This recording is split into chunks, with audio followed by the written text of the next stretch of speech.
Have you ever had one of those nights? You sleep for a full 8, maybe even 9 hours, but you wake up feeling completely wiped out?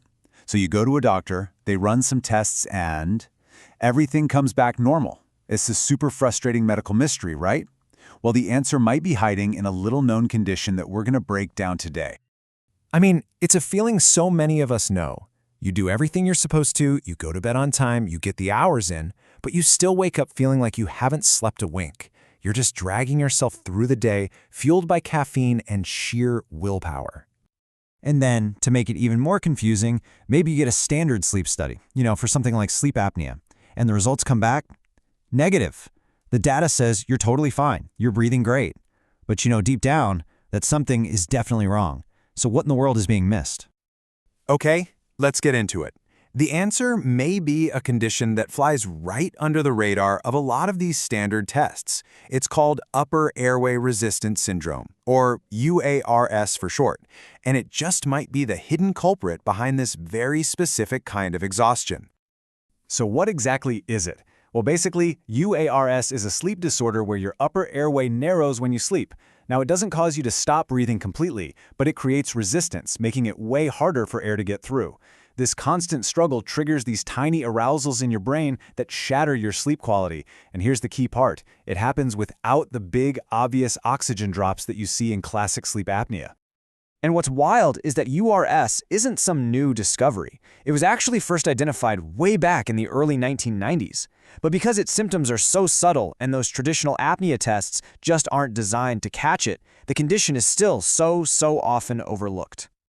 To really understand why UARS makes you so incredibly tired, we have to shift our thinking. We need to move past the idea of not breathing and focus on something else entirely, the physical effort of breathing itself. The best way to think about this is with an analogy. Imagine trying to breathe through one of those skinny little coffee stirrers all night long. That intense, constant struggle, that's what your body is going through while you're supposed to be resting. Sleep becomes this exhausting physical battle instead of a state of recovery. So let's just trace this chain reaction, step by step. First, you fall asleep, and the muscles in your throat relax, causing your airway to narrow. Okay, simple enough. Then your body has to work way harder to pull air through that tighter space. This intense effort sends an alarm signal straight to your brain, causing what's called a microarousal that briefly wakes you up. And this happens again and again and again all night, completely preventing you from ever staying in that deep, restorative sleep you need. So, this brings us to probably the most crucial point, understanding how this is different from the much more well-known obstructive sleep apnea, or OSA. They're related, for sure, but they are not the same thing, and getting that distinction is everything. And this slide just shows it perfectly. With UARS, on the left, you see the airway is tight. It's narrow, creating resistance, but air is still getting through. With OSA, over on the right, the airway completely collapses. Airflow stops entirely. So think of it this way. UARS is a struggle to breathe. OSA is a full stop. Right, so to put it simply, UARS is all about that subtle airflow problem and the brain arousals that come from the effort of breathing.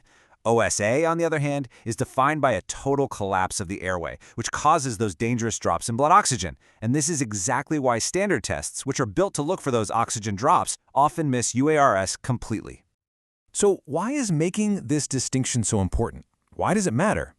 Because identifying this hidden condition can be absolutely life-changing for people who've been suffering for years with this unexplained fatigue, maybe even anxiety and brain fog with no answers. It's really helpful to think of all these conditions on a spectrum. At one end, you've got simple snoring. At the far, most severe end, you have obstructive sleep apnea. UAR sits right there in the middle. It's that under-recognized intermediate stage where the problem is already causing serious sleep fragmentation, even before it gets bad enough to become a full-blown breathing stoppage. So this is the classic UARS profile. We're talking about someone who wakes up exhausted, even after a full night's sleep, whose standard sleep tests look totally normal, and who is not having those big drops in oxygen. And what's interesting is that it often affects people who don't fit that typical sleep apnea stereotype. Sometimes it's younger, thinner people, and it's seen a lot in women. The fundamental problem isn't a lack of oxygen. It's the constant, exhausting effort of breathing that just shatters their sleep night after night. And all this really leaves us with a final, pretty powerful thought. For the millions of people out there who feel tired all the time, Maybe the solution isn't just another hour of sleep or a stronger cup of coffee. What if the real key to unlocking better energy isn't about sleeping more, but simply about breathing better?